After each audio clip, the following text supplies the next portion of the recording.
It was the first time in 200 years that the Concord Assembly halted mid-session, not because of war, not because of planetary extinction events, not even for internal rebellion, but because a species outside the star registry unlisted, unallied, and until recently believed to be confined to a single gravity, had filed a diplomatic petition so thoroughly structured, so unnervingly compliant with ancient protocols, and so flawlessly layered in legal precedents dating back to the Sharav declarations, that even the high executor of the core systems, grand strategist Velraken of the Obsidian Mantle, had to request the floor for clarification.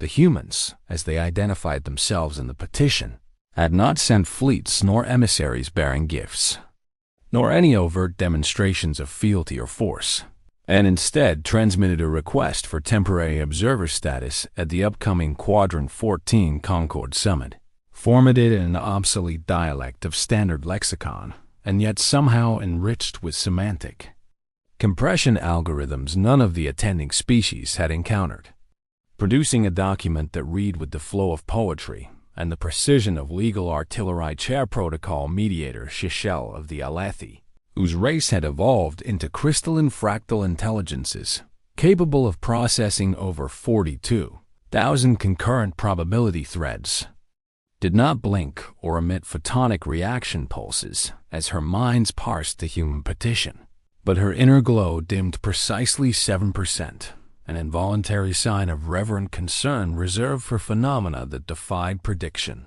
The petition, signed by a body referred to only as the Unified Mission Directorate of Soul, carried with it a timestamp authenticated by local space-time curvature, suggesting Earth had sent the message nearly 5 months earlier through a form of entangled communication relay that did not match any recognized FTL architecture.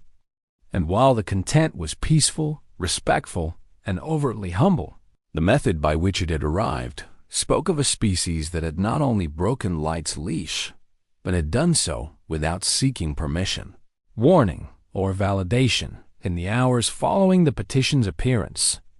Private envoys from the Yorak Dominion demanded it be ignored entirely, citing humanity's lack of registered hyperlane activity, their absence from the Concord's technological threshold index, and the unacceptable informational asymmetry posed by a species that observes the galaxy while remaining observed only through third-hand archaeological data and scattered relay noise. But their outrage fell flat in the face of a Alethi curiosity, and more importantly, the decision of the Karsuan Minthold to vote in favor of granting provisional audience when the first human vessel arrived in system. It did not decloak because it had never cloaked in the first place, did not broadcast a hierarchy of military ranks because there was no war fleet, and did not deploy tribute modules because none were included in its transmission pattern. Instead, it glided across the orbital staging field of the Concord Station Primarian in deliberate silence, hull black and angular, moving with a patience that felt surgical, pulsing with slow blue energy at each vector-stabilizing fin, as if it had learned not just to travel space but to anticipate it inside. The 3 human representatives emerged onto the station's diplomatic axis without ceremony, dressed not in robes or exosuits, but in sharply tailored material laced with data thread microfilaments, their eyes clear and expressions unreadable, each one marked with small silver implants at the temple, signifying nothing in particular to anyone but themselves. And they introduced themselves not as ambassadors, not as admirals, not even as envoys, but simply as Command Liaison Rourke, Data Integrator Naima, and Cultural Vector Harrow, titles that prompted an entire secondary session of the Concord Linguistics Committee just to determine if they were military, civilian, or something more ambiguous. Rourke spoke first when they were granted the floor. Tall, broad-shouldered, voice like tempered steel smoothed by years of speaking carefully, and though his words were measured, there was an undercurrent of strategic gravity behind every sentence, as if each statement had passed through 100 contingencies before it was voiced aloud. We come not to be accepted, nor to be feared, he said, eyes scanning the tribunal without flinching, but to understand the mechanisms by which this concord maintains peace through structure, and to offer observation in exchange for transparency, dialogue in exchange for distance, and future considerations in exchange for a present spent listening without presumption. Naima spoke second, her tone soft but laden with implication, eyes brighter than any implant glow, and constantly shifting to process multiple languages at once. If your treaties are held sacred, then we seek to understand what binds them. If your empires are stabilized through consensus, we wish to learn the dynamics that preserve it. And if your fears of us are based on shadows, then we ask only that you look beyond the silhouette. And when Harrow finally addressed the assembly, he did not raise his voice but simply tilted his head slightly, smiling in a way that was neither hostile nor mocking. Merely prepared. It is our nature to adapt, but not to dominate, to question without assumption, and to evolve without abandoning what made us question in the first place. If this is threatening, then perhaps the threat is not in us, but in what we represent as structures long unchallenged. For several seconds after the human delegation finished speaking, there was nothing, not from the insectoid ministers of the Corvex, not from the crystalline chorus of the Alethi, not even from the psionic web presence of the Ilvax, who had not been silent in over 200 standard years. The silence broke when the Yarak warlord prince, whose twin hearts pulsed beneath ceremonial bio-armor, stood and laughed not out of mirth, but in the guttural spasm of a predator who realizes, too late, that the prey it had marked no longer exists where it once stood. He growled, voice grinding against the translator matrix. They asked to observe, but I wonder how long they've been watching already. And the room, for the first time in recorded Concord history, agreed not through consensus, but through the quiet understanding that something had arrived which none of them, for all their centuries of conquest, diplomacy, and cosmic order, had prepared to greet. It was not the presence of weapons that unnerved the Concord summit, nor the absence of them. It was the complete irrelevance of the question, as if the human delegation operated on a strategic axis where violence was not primary, but simply one of many tools placed low on the shelf for emergencies only, and even then, selected with reluctance rather than instinct. The diplomatic chambers aboard Primarian were engineered to overwhelm. Multi-sensory halls with gravity tides tuned to the comfort of hundreds of species. Domes of radiant starlight from artificial singularities, and acoustics adapted to vibration-based communication. Protocols from across 6 spiral arms, but the humans walked through them unaffected, not impressed, not dismissive, simply taking in the grandeur with a type of quiet calibration, as if their minds were recording everything not to admire, but to understand its purpose. Rourke observed the Yarak triad formation with a tactician's eye, noting how the central warrior postured at exactly 13 degrees off axis to mask the neurochemical scent of agitation, while the 2 flanks adjusted the position of their secondary arms in a rhythm that mimicked patience, but revealed readiness to pounce. And he logged it all into his retinal HUD with a single blink that triggered a silent pulse to Naima's feed. Naima, who did not speak unless asked, stood slightly behind Rourke but never out of step, her role not to persuade or argue, but to process. And the scrolling data in her retinal overlay reflected dozens of simultaneous language streams, body language patterns, and subliminal exchange cues between species that had never once allowed humans to study them firsthand. And yet here she was, identifying recursion loops in Ilvax speech glyphs and subtle vocal modulation shifts in the Zen delegates that hinted at internal dissent. Harrow did not walk in observation. He strolled with deliberate exposure, sleeves rolled precisely to the elbow, revealing neural lattice tattoos along his forearms that pulsed faintly in reply to nearby sensor probes. A provocation not of arrogance, but of invitation. And when the Telenari cultural archivist approached to test his contextual memory, by offering a 6-stage parable in spiral logic. Harrow responded not with a counterstory, but with a mathematical symmetry algorithm that reconstructed the archivist's own tale into a single line of translingual poetry. The room had not planned to respect the humans, but something about their refusal to seek it, coupled with their unshaken presence under scrutiny, forced the Concord to pause, not out of courtesy, but the rare discomfort of confronting an unknown. That does not announce itself with noise, but with certainty when the Concord Summit commenced its strategic session regarding the Mechari swarm, a biomechanical contagion species that had consumed 3 Meyer sectors and fractured containment fleets along the Navari Fault.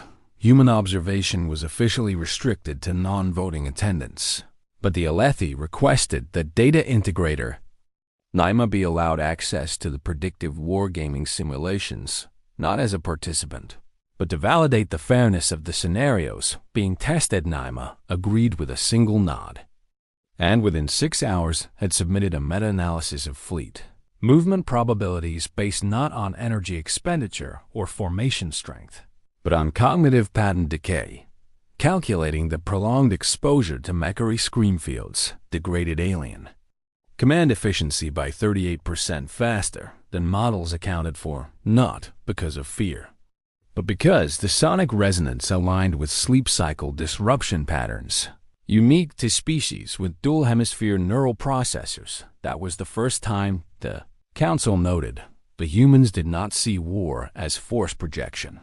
They saw it as system. Analysis Rourke remained quiet through the exchange, offering only a brief commentary to the Alethi tactician when asked what Earth's solution would be if placed in the Concord's position. And his reply, measured and slow, drew murmurs across the chamber. We would abandon formation doctrine entirely, switch to distributed node command systems, and transfer authority to autonomous sub-A is filtered through ethical override matrices, which would prevent swarm psychology from identifying central command heuristics by the time they adapted. We would have already shifted psychological baselines to reintroduce misdirection as emotional variance, forcing them to recalibrate every 28 minutes. The room did not argue. The room did not know how to argue with that. And when Harrow was asked why humanity would go to such lengths for a war they were not even fighting, his answer was simple, and yet afterward, several species recorded the quote into their respective historical archives, because ideas leave deeper wounds than weapons. And sometimes the best way to win a war is to teach your enemies a version of peace they cannot kill by the end of the second cycle.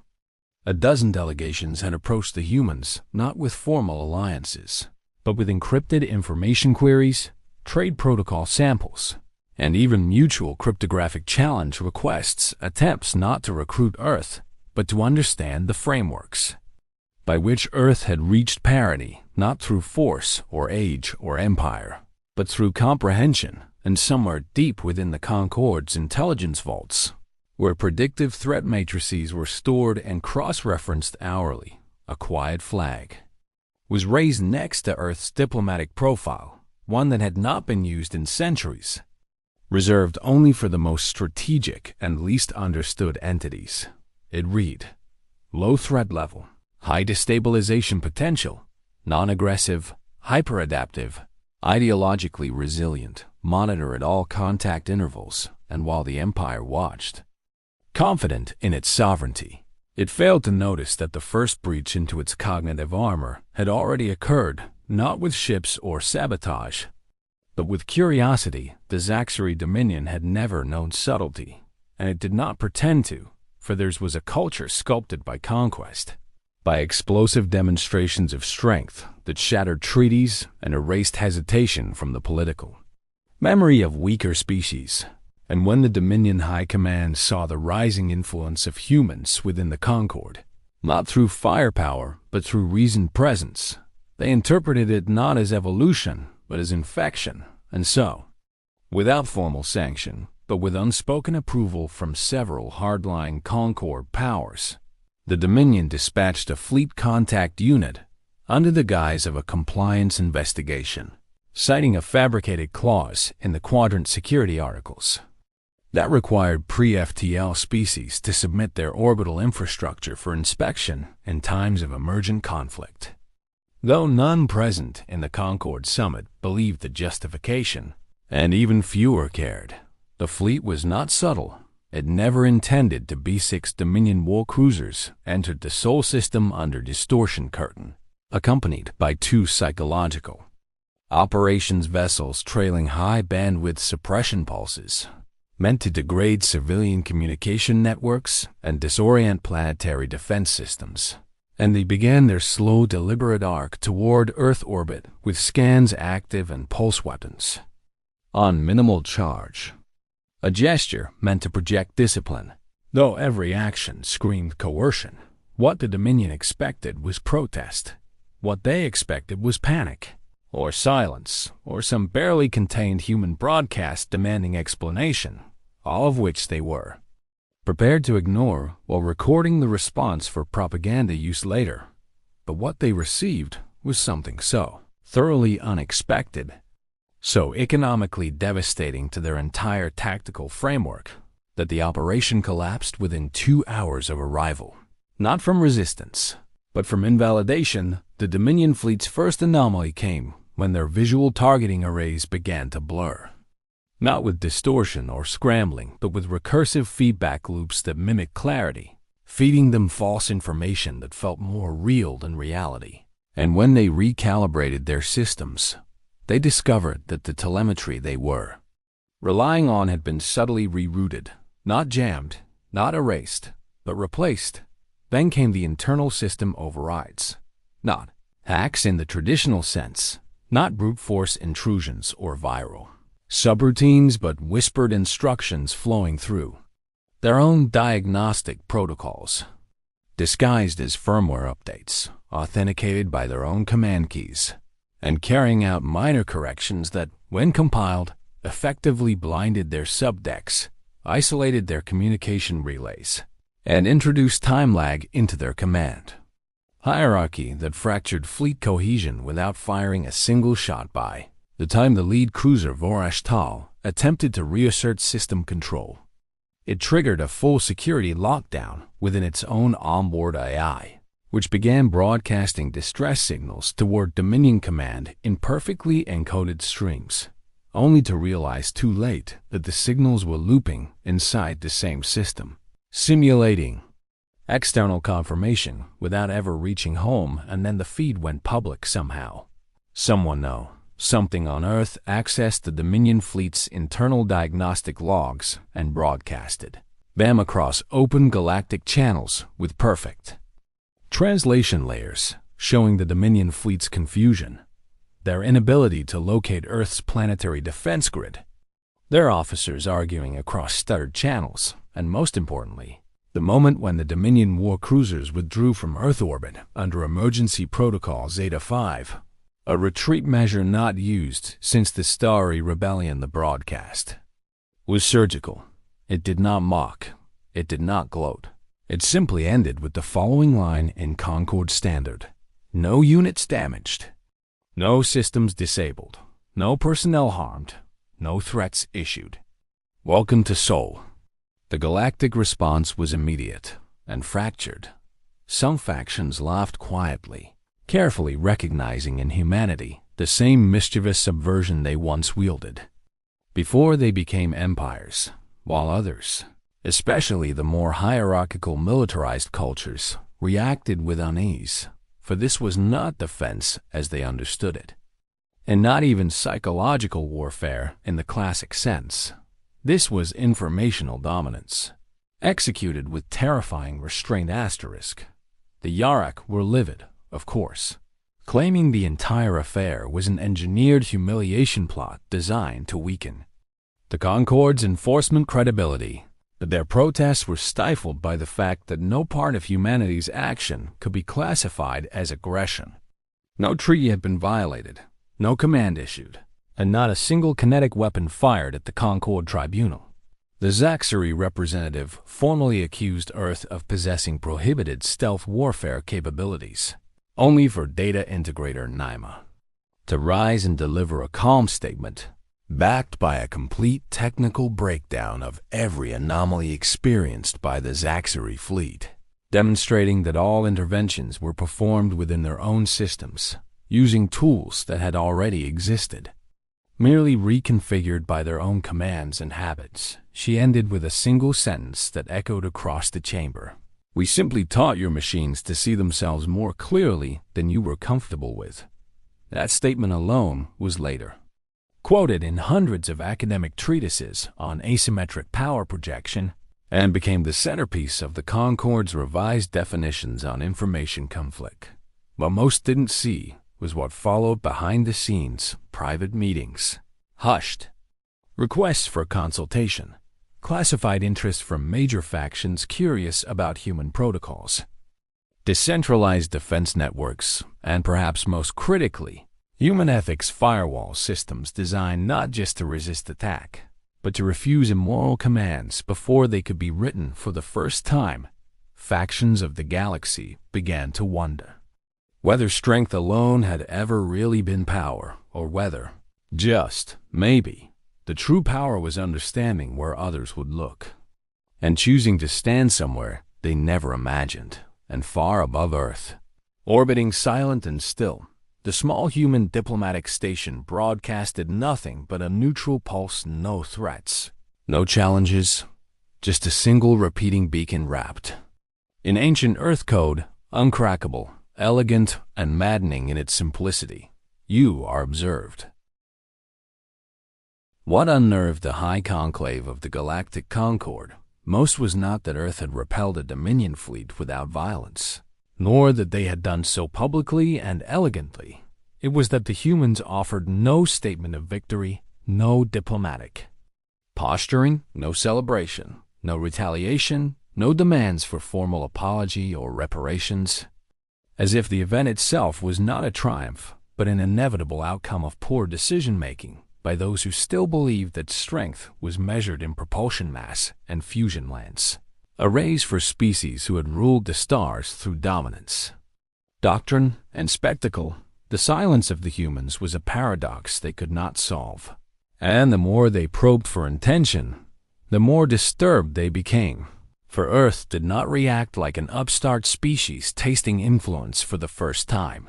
They reacted like a civilization that had already lived through consequence, one that had chosen its restraint not from inexperience, but from memory. The Karsuan Mindhold, whose cognitive lattice spanned multiple planets and whose judgment was considered coldly infallible, released an internal assessment stating that Earth's behavior indicated non-linear power development, a designation given only to entities that evolved influence through multidimensional optimization, rather than linear technological scaling. And their final line was entered into the Concorde's high-security records with a warning signature attached: a species that does not seek deterrence, but creates it by nature of its behavior, must be watched more closely than any warfleet. Meanwhile, inside the diplomatic rotation aboard the Concorde Station Primarian, the human delegation continued their observer status with the same composure as before, neither more assertive nor withdrawn, and yet their presence began to alter the dynamic of every session they attended, not because of what they said, but because of how others began to adjust their words around them. At the second session of the Mechary Response Sub-Council, when the Alethi opened the floor to fleet logistics modeling, data integrator Naima was given temporary access to a resource cluster for predictive assistance only. But within minutes, she had overhauled the entire structure, not by issuing commands, but by reorganizing the information layers in such a way that command nodes realized the flaws themselves, prompting a spontaneous restructuring of Concorde fleet deployments without a single objection. The Ilvax Envoy, a shimmering neural haze that communicated through shifting light frequency, issued a rare public acknowledgement toward the humans, stating that Earth's comprehension of information pattern pressure was consistent with early-stage quantum cognition, a state only believed possible in species who had merged philosophy with logic over multiple planetary ages. Command liaison. Rourke responded only with a nod, but when pressed afterward in a closed discussion by the Obsidian Mantle's envoy, black armored strategist named Zarn Vel, known for conquest modeling and cultural suppression protocols, he answered with a sentence that would ripple through Concord think tanks for the next 2 years. We did not survive each other for centuries, just to come out dull at the end of it. That phrase, survive each other, was parsed, dissected, and analyzed by the Ilvax, the Alethi, the Zarlan emissaries, and even the silent observers of Nebula Delta, and none could agree on whether it meant war, ideology, biology, or something far more intimate and complex. But all agreed that no species still at unity had ever described their own history that way, without revealing trauma buried too deep for conquest to reach. Meanwhile, cultural Vector Harrow had become a fixture in the informal gatherings of the Concord's younger diplomats, who found his way of speaking disarming, precise, and often unsettling in its lack of ego. And when asked why humanity seemed to avoid all offers of military integration or cooperative fleet maneuvers, his reply was recorded and quoted often, not because it was grand, but because it was quietly irreducible. Because if we ever have to fight beside you, we want it to be for something you didn't have to explain to us first. The Empire, for all its reach and control, was beginning to feel the influence of Earth not through territory or trade, but through self-doubt, a weapon they had never defended against. And in the high towers of Concord Bureau Intelligence, where probabilistic collapse trees were constructed to predict the next galactic war, the newest trees had a single disruptive node labeled Soul Variant, a wildcard which consistently unbalanced every model, not because of overwhelming force or unpredictable chaos, but because human values did not reduce cleanly. It was at this point that subtle shifts began to occur among the middle-tier races of the Concord, those too weak to challenge the Empire and too independent to be absorbed by it. Races like the Drenari, the Marl, and the Threxan, each of whom began requesting private access to Earth's publicly offered systems, things like logic structure, education models, ethics-driven AI subroutines, and most importantly, Earth's open-source societal self-correction protocols, which were not enforced by force or surveillance, but by transparency. The Empire watched, and the Empire grew still, for in every cycle, another faction chose to adopt Earth's frameworks not out of loyalty, but out of clarity, and for the first time in living memory, unity was spreading not from pressure or bribes or terror, but from recognition, and as the whispers spread from system to system, through deep space relays and encrypted thought channels, a phrase began to repeat in different forms, always unofficial, always uncertain in origin. The humans are not strong because they fight well. They are strong because they know when not to. And behind the stars, in orbit over their blue-green world, Earth's quiet station still pulsed its neutral code across the galactic net, one unchanging signal that spoke louder than any declaration, that unnerved empires more than fleets ever. Could we are listening, the Mechari swarm's expansion had reached the Zairos, expanse by the third cycle of the Concord's war simulations, devouring unmanned relay colonies and fragmenting local gravity, wells with biomass acceleration tunnels that made them impossible to pin down with traditional orbital strikes. And the Concord's response remained tangled in procedural deadlocks, tactical disagreements, and long-standing border treaties that none dared to violate. Even as the threat advanced without regard for claim or sovereignty in the grand strategy chambers of Primarian, where the largest minds of the Concord gathered in multi-layered hollow presence to resolve galactic crises, the debate had stalled for the sixth time in 12 days, and the room pulsed with tension as Corps Admiral Zevran of the Thal ascended the communication pedestal. Her voice sheathed in authority and demanded immediate deployment of Apex fleet formations into contested Mechari space. declaring that anything less would invite collapse of Concord authority and incite insurrection in outer sectors. Her plan called for a synchronized tri-vector assault with quantum-tethered command lines, relying on overwhelming force to burn back the swarm. But even as she spoke, several species silently marked her strategy as a polished repetition of the failed campaigns from the second swarm breach. And though none said it aloud, all remembered how that operation had ended, with 9 sectors lost and the Admiral's predecessor recalled in disgrace. It was the Alethi who quietly deferred the vote and motioned for the humans to contribute data interpretation, not as combatants, not as tacticians, but as structural analysts, a suggestion that caused diplomatic murmurs to ripple through the chamber like a current. Slicing beneath still water, Rort and Nima were both present, but only Nima stepped forward, her projection flickering into full clarity as she raised her left hand and overlaid the current fleet deployment network onto a separate structure.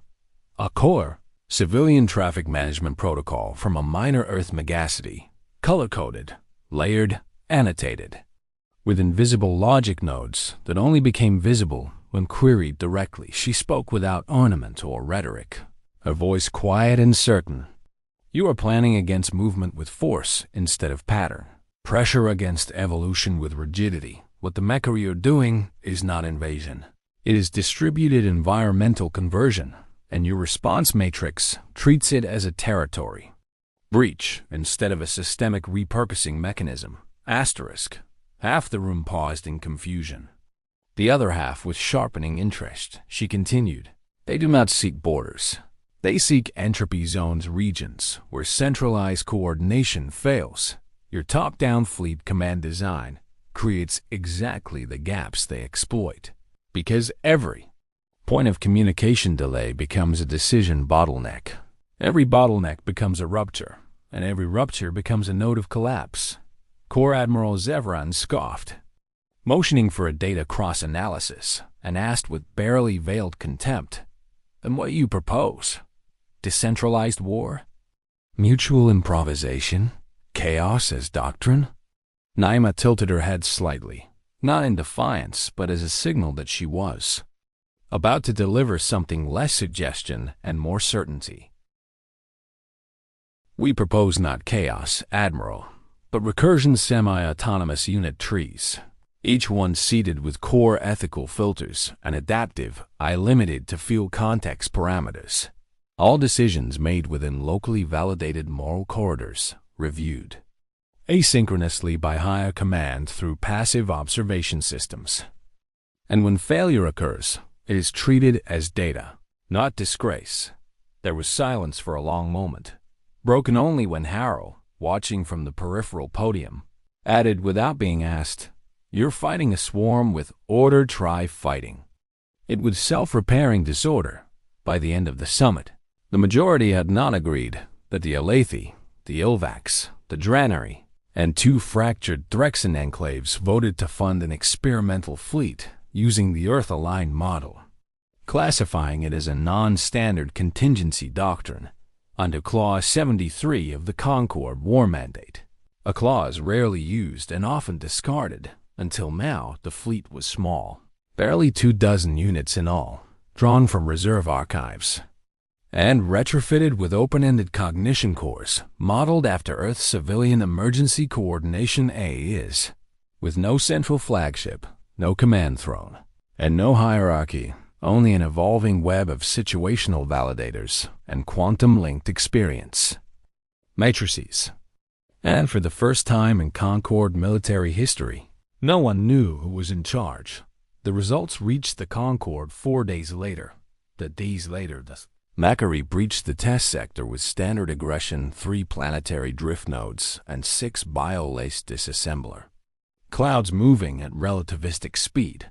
But instead of crashing into a wall of defense, they found themselves swarmed with counter-units that did not attack as fleets, but as problem-solvers. Human-influenced units changed patterns mid-battle, altered their priorities to reroute enemy stress points, lured swarm limbs into gravitational collapse fields they deployed mid-engagement, and when 2 units were lost. The fleet response was not panic or retribution, it was adaptation. And the final transmission before the sector went dark was a single data string fed back into every unit in the Concorde system. A learning update, encoded not in commands, but in behavior. The Mechari retreated for the first time in 4 decades. The data was reviewed, tested, verified, and challenged, but no flaw was found. And when the formal commendation for the doctrine's success was issued, the humans were not named as commanders, leaders, or advisors. They were listed simply as framework consultants, the smallest footnote on a file that shifted the entire Concorde military doctrine by 5 degrees within 1 week. 5 more fleets requested human design principles for their internal systems, not for combat effectiveness, but for ethical decision processing under pressure. The Yarak refused to participate, calling it software's poison. But even their private military guilds began experimenting in secret, and the Dominion's own think tanks launched a covert mission to reverse engineer the recursion model used by Earth, only to find that the core codes were open access, downloadable through standard data channels with a simple inscription at the header: "Our tools do not conquer. They liberate understanding." And in the Data Council chambers, where all official Concorde archives were verified and logged, a new procedural tag was added under humanity's delegation profile, not by vote, but by quiet consensus of the archivists themselves: not to be commanded, to be consulted. The Empire watched from the shadows of its diplomatic proxies, and for the first time since Earth had arrived, its analysts found themselves uncertain of what to predict next, because for all its power, for all its legacy of discipline and dominance, the Empire had no answer to a species that had mastered influence without ownership, strategy without pride, and most terrifying of all, victory without permission. There are events that shake the galaxy through force, through fire, through fleets, but far rarer are the ones that fracture it through trust. And when the breach at the Caldron neutron core facility occurred, it did not begin with fire or alarms, but with a silence so deep it passed unnoticed for 12 full minutes before the first failsafe activated and found nothing left to save.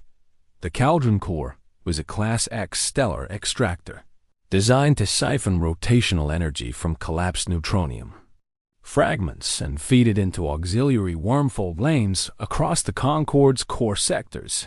A facility protected by 10 layers of kinetic shielding, cloaked escort sentinels, and a defense grid powered by its own stellar conversion loop.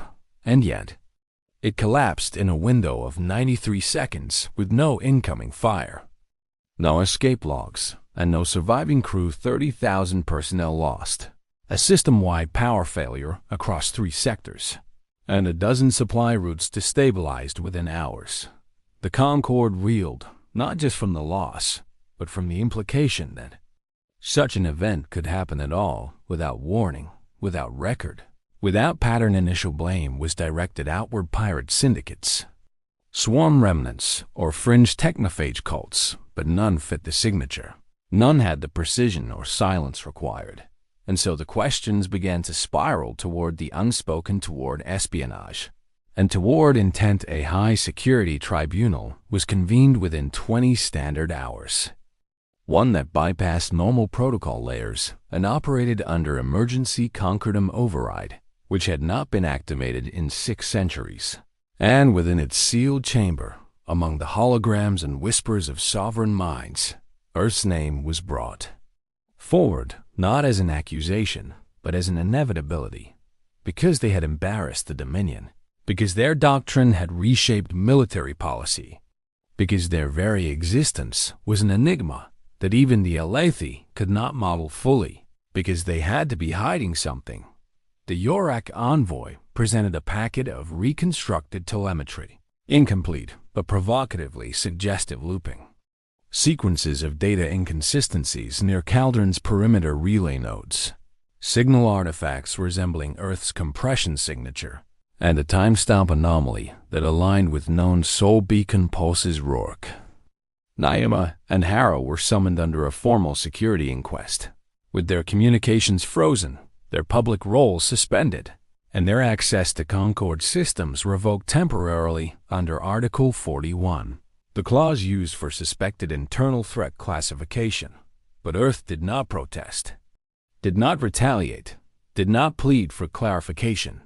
They complied. Rourke entered the tribunal chamber alone, accompanied by no defense representative, and when asked if Earth denied involvement, he did not raise his voice or lean into indignation. Instead, he made a quiet request: give us access to the incident logs, the real ones, not the public logs, not the pre-cleared summaries, but the unprocessed incident core feeds, including sector ghost channels, quantum leakage records, and bridge AI collapse chains.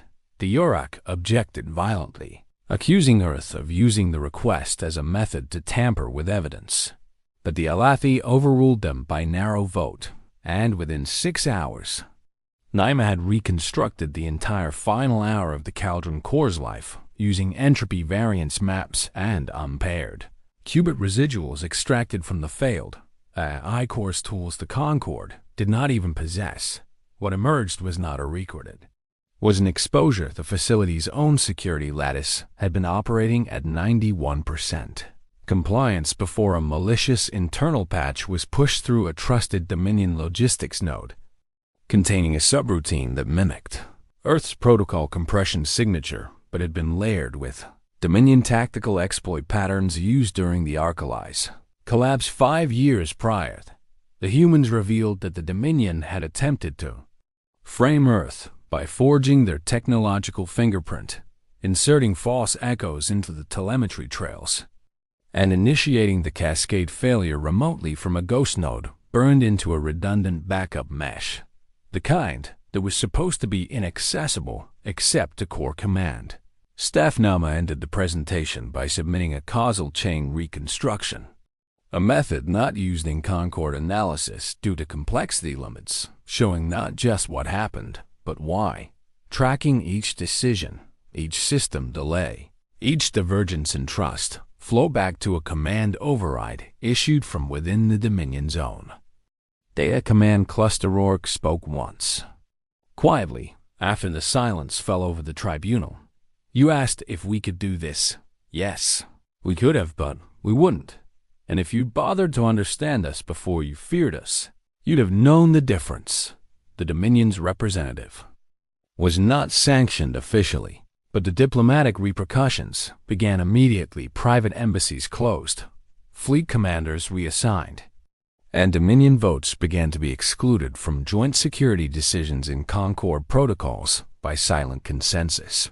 But the greater shock was not that Earth had proved its innocence. It was how the Concord now knew that humans could trace intent not just through evidence, but through logic rooted in behavioral entropy, a capability that bypassed even psionic insight, one that turned motives into measurable patterns and exposed lies as failed algorithms.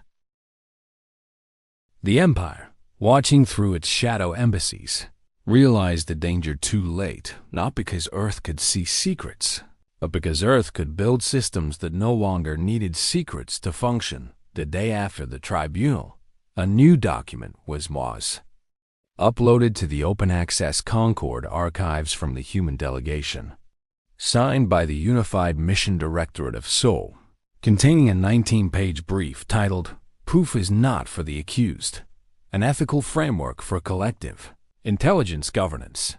It outlined a future in which decisions would no longer be made by majority vote, but by transparency-weighted logic frameworks, where truth was not determined by power, but by traceability. And at the bottom of the document, in human standard text, was a single line: "We do not fear suspicion.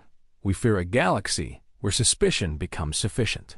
The Concord never questioned Earth with the same tone again, and the Empire added a final, unshared tag to Earth's security profile, one that no protocol required and no council had approved: ideologically incorruptible. Because in a galaxy ruled by might, deception, and fear, Earth had committed the one act none of the great powers had prepared for: They had told the truth. There are moments in diplomacy that are not meant to inform, but to test rituals designed not to convey intent, but to expose it. And when the Empire sent its gift to Earth, wrapped in the shimmering silver protocols of High Concord honor exchange, no one misunderstood what it was. Not a tribute, not a token of peace. A trap. The box itself arrived aboard an autonomous courier from the Imperial Throne Forge, drifting through the Sol system with perfect gravitational corrections, zero emissions, and a diplomatic clearance recognized across all Concord channels, accompanied by a message so precisely worded that even Naima admitted it was crafted by minds trained not in linguistics, but in the weaponization of nuance. To the species of Earth so newly arrived, so curiously composed, we extend a gift from the Empire, as is customary for those whose presence reshapes the wind before it sails. May it reflect your nature, as you have reflected ours. There was no signature. There was no demand. Just the box. Concord observers monitored every second as the box was brought aboard Earth's orbital diplomatic platform, handled with care by human technicians, outfitted in sealed quantum rejection suits, surrounded by layers of eye analysis, entropy field sensors, and neural heuristics trained not to deactivate threats, but to ask the right questions before reacting. It was Harrow who requested to open it, not out of ego, but out of instinct. And when Rourke raised an eyebrow, Harrow simply smiled and said, "If this is what I think it is, then it's not a weapon. It's a mirror, and we better be the ones holding it." When the containment seals were broken and the final shielding layer peeled away, the chamber fell into absolute stillness. Inside was a sculpture, a human figure, almost but wrong in the details. The proportions were off, not distorted in malice, but intentionally misrepresented, like a statue built by something that had never seen a human but studied them only through second-hand fear and fragmented observations. Its arms too long, its eyes too wide. Its stance not predatory, but watching, as if observing everything and trusting nothing beneath it. Inscribed in dozens of Concord dialects was a single phrase: "The unknown is dangerous because it has not yet failed." No explosion followed, no bioplague, no mind-ripping data burst, just that the sculpture was not a threat. It was worse. It was a judgment day. Message from the Empire to Earth, and to the rest of the Concord, that humanity's danger lay not in action, but in possibility, in the terrifying fact that they had not yet failed where others had, and that their restraint, their logic, their quiet moral machinery was not weakness, but a kind of strategic patience that no empire, no matter how ancient, could ever fully control. The Alethi refused to comment, but they silently dispatched 4 observation spires to Earth's orbit within the week. The Ilvax whispered through their neural choruses that Earth had entered the threshold of symbolic confrontation. The Karsuan Mindhold issued a rare silence, a full 72 hours of non-response, a cultural signal of reverent calculation. And the Dominion? They said nothing, because the Dominion understood the message perfectly. It was Rourke who finally responded, not to the Empire directly, but through a Concord public brief addressed to all sovereigns and civilizations of concern. A statement, archived in full and broadcast, live across 17 sectors. He stood before the sculpture, arms at his sides, his face unreadable, but not cold. And when he spoke, his voice was calm, not defiant, not angry, simply clear. "You've sent us your reflection of what you believe we are, not as we are, but as you fear we may become. We thank you for that clarity. For the record, this is not the first time someone has tried to define us before we finish defining ourselves." He stepped aside, revealing the sculpture once more, and continued, "We will not return your gift, not because we accept it, but because we choose to leave it here, unaltered, for others to see, as a reminder not of what we are, but of what you expected us to be." The feed ended. The statue remained on display, enclosed in a transparent field beside Earth Station. marked by a new inscription added not by Earth's diplomats, but by Concord archivists themselves. Let this stand as the Empire's first mistake. From that day forward, no faction within the Concord addressed Earth with riddles, metaphors, or veiled threats again, because the humans had accepted the Empire's weaponized symbol and turned it into a monument to imperial insecurity. What began as a test had become a lesson, and every species watching now had to answer a quiet, dangerous question that could not be modeled, bribed, or bombed. If humanity succeeds where others failed, what does that say about us? They expected retaliation. They expected ambition. They expected Earth to respond to the Empire's challenge with escalation, to build fleets, to press borders, to begin the slow, inevitable crawl toward power that all great civilizations followed once provoked. But humanity, once again, did something entirely unexpected. They built a library, not a digital vault, not an academic archive, buried behind secure relays. A physical library A structure orbiting a sunless dwarf star in neutral Concord space, shaped like a spiral unfolding from a singularity, with corridors crafted from living alloys tuned to preserve data for 10,000 years, readable by any known sentient physiology, built not to project strength, but to store thought. They named it the Archive of Misunderstanding. Held no weapons, no secrets, only mistakes inside it. The humans placed simulations, records, reconstructions of every major philosophical error, political collapse, algorithmic failure, and ethical tragedy in their history, including the ones no other species dared to keep, the ones buried or rewritten, the ones that made your own ancestors look back and shudder. They included models of economic collapses caused by logic loops, cultural implosions triggered by unchecked belief systems, war simulations run to the point of extinction, stopped only by deliberate choice, even archived projections of what humanity would have become if they had chosen differently. And they opened it to everyone, not just to allies, not just to Concord members, even to the Empire.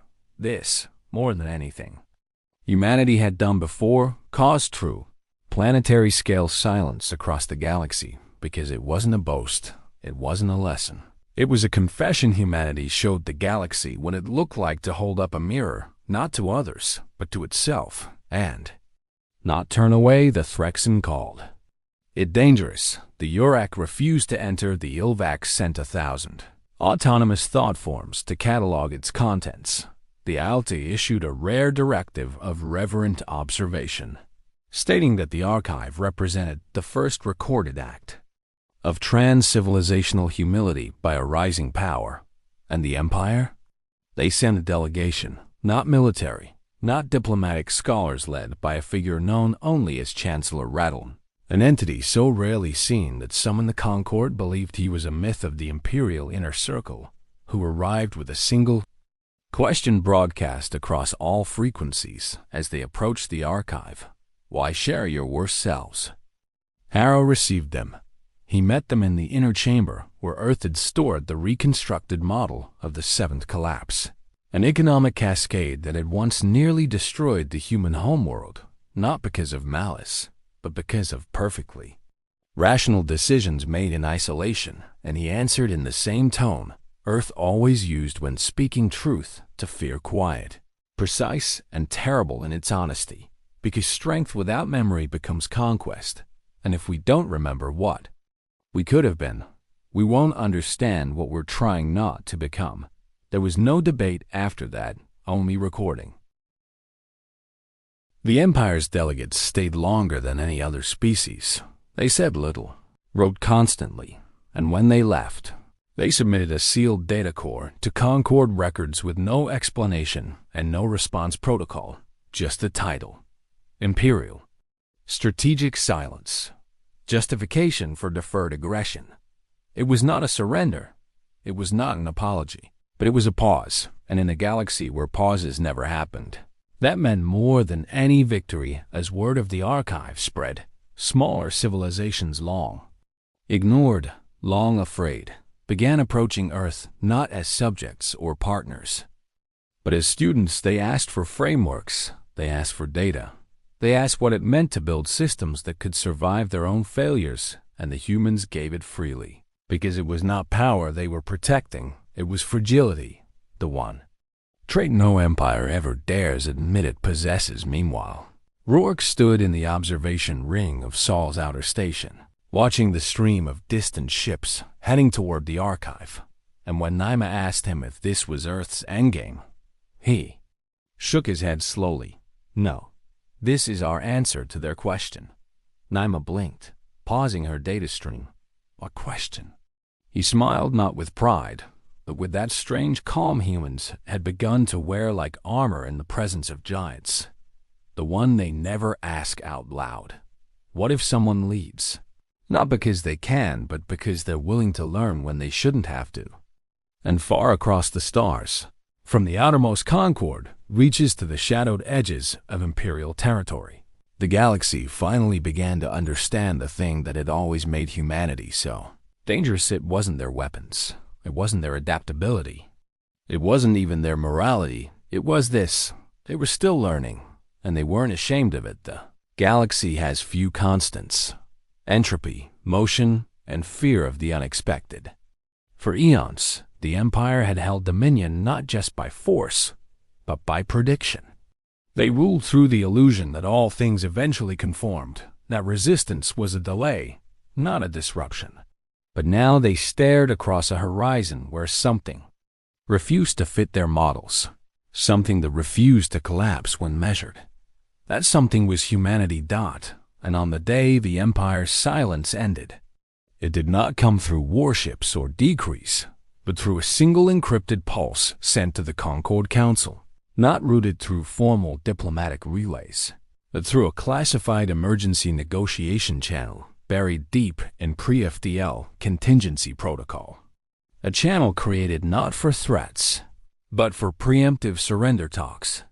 The Empire was not surrendering, not yet, but it was flinching. Encoded message arrived with only one sentence. We request a private audience with the Earth delegation. No recorders, no observers, no conditions. This alone was seismic. The Empire did not request. It demanded. It compelled. It summoned. But now it asked. The Concord responded with procedural panic, demanding votes, issuing warnings, preparing internal surveillance nodes to ensure Earth's representatives would not be isolated or coerced. Earth, as always, said very little. Rourke, Naima, and Harrow reviewed the request for 17 minutes. They said nothing to the Concord, bypassed the internal escalation chain, and responded directly to the Empire. We accept. No observers, no record. A meeting was set on the surface of Zaris Tertius, a neutral gravitational plateau long used for off-record engagements. The Empire's emissary arrived in the form of Rathel, again, not dressed in regalia, not cloaked in military honors, but in simple diplomatic gray, his presence no longer overwhelming but studied. He came alone. The humans met him unarmed, with no entourage, no guards, just 3 representatives. One who thought in frameworks, one who thought in patterns, and one who thought in futures that should not exist. Ratel did not begin with pleasantries. He walked to the stone platform and spoke. You have undone more in 5 years than entire civilizational arcs manage in centuries. Rourke stood still. We've changed nothing, he replied. We just stopped pretending. We weren't watching. Ratel turned toward the horizon, the shattered ridges of the plateau stretching endlessly around them, then said, You've made yourselves ungovernable, unpredictable. The archive, the fleets, the doctrines, the restraint. All of it is pressure. Pressure on every institution we've built. You're bending the shape of the possible. Naima stepped forward, her voice measured. If what we've done threatens you, it's not because it's violent. It's because it makes violence look unnecessary. Ratel flinched not visibly, but the tension in his breath altered. And Harrow noticed. He turned toward them, for once uncertain, not in power, but in understanding, and he asked what no other representative in the galaxy had ever asked Earth. Not directly. "What do you want?" The three humans stood silent. For a moment, and it was Harrow, of all people, who answered first. "We want a galaxy where people remember why we built civilizations in the first place." Rattown waited. Rourke added quietly, "We want failure to be survivable." Naima finished.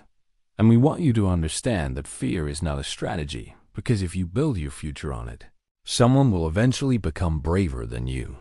There was no immediate reply. No deals offered. No protocols recited. Rattown simply nodded once and left. When he returned to the Empire, he carried no official message. But something changed. Rapidly, Imperial ships began adjusting their deployment routes, moving farther from disputed Concord lines, not all at once, but strategically. Old propaganda cycles were retired. Independent thought communes within the Empire were no longer suppressed. New diplomatic missions appeared, civilian ones, and Earth was never thanked. Because no empire thanks the mirror that shows them their aging scars. But among certain Imperial archives, marked only for internal use, a new designation was created: Species Alpha. The strategic patience anomaly. No one publicly acknowledged what had happened, but inside the Concord's quietest intelligence cluster, a single summary was written and sent only to 3 human delegates under secure key, its language unusually poetic for a report that bore the highest level of clearance. The Empire blinked. It is now listening in a way it has never listened before. This is not the end, but the storm has shifted its eye. For the first time in recorded galactic history, a dominant power had shifted course without being defeated, and all around the galaxy, species who had watched silently, too weak to rise, too careful to fall now, began to ask themselves a new question. Not can humanity lead, not should they, but something far more dangerous to empires. What if they're not leading it? Or what if they're just showing us how? It did not end in fire. No fleets crumbled in orbit. No emperors fell from broken thrones. No monuments toppled under rebellion, because this was not a war. It was a redefinition, and when the history of that turning point was written, it began not with conquest, but with a whisper carried across subspace, a phrase that began appearing in obscure forms, encrypted sideband broadcasts, and dreamshare networks. The humans aren't building an empire. They're building memory. Across the Concord and beyond, something strange began to happen, not in official channels. Not in legislation or votes or declarations, but in behavior fleets paused before entering disputes where Earth was watching. Civilizations began requesting ethical guidance protocols alongside trade routes. Diplomatic summits began referencing the archive principle, Earth's doctrine that history unacknowledged becomes mistake repeated, and the Empire? It began publishing again, not propaganda. Not revisions, but internal records of failures, of doubts, of compromise. The changes were small at first, but they were visible in a civilization where fear had once replaced thought. Thought began returning. Through the very path it had once abandoned, humility Earth did not demand these changes. They made them necessary by surviving without them at a Concord ceremony marking the 10-cycle anniversary of Earth's admission. They were offered a seat on the Core Council, an unprecedented invitation to join the highest level of galactic governance. Rogue declined it politely publicly. He stepped forward, eyes calm, voice steady as always, and said, "We do not wish to rule what we've only begun to understand. Humanity has made mistakes too numerous to count, and we continue to learn not in spite of them, but because of them. Give the seat to someone who still thinks they need one to be heard." And then he turned and offered his speaking time to a representative of the Drenari, a species long ignored, long dismissed, a gesture that sent ripples through diplomatic circles so deeply that even the Empire's own protocol experts were forced to issue an internal memo on unexpected threat. Vectors arising from non-hierarchical influence models. Asterisk later. Naima published a paper translated into all Concord dialects simultaneously, entitled The Power of Being Wrong, a treatise on how civilizations only grow when they abandon the need to appear infallible. The Lathi translated it into music. The Ilvaks compressed it into a neural hymn. The Empire archived it under cultural threat awareness, but did not censor it. The final act was quieter still. It happened without ceremony. Earth's archive of misunderstanding received a new wing, not built by humans, but by others. The Karsuan added a chamber detailing their failed thought engine experiment. The Threxans submitted a model of their biodominance protocols and the cultural collapse it triggered.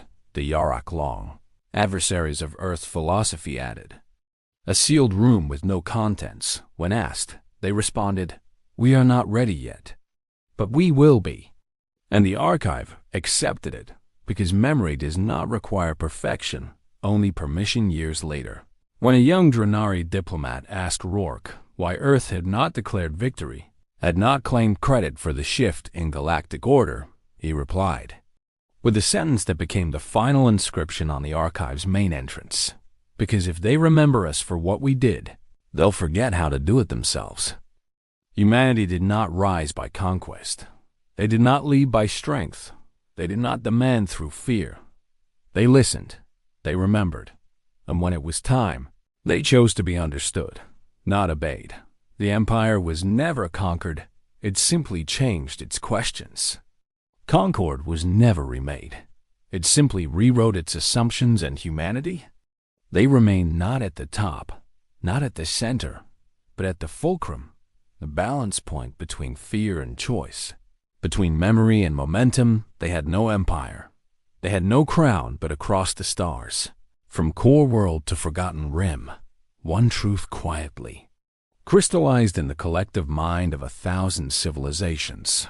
The species that could have ruled chose to be remembered instead, and that, in the end, is how they won. Not with force, not with fire, but with clarity.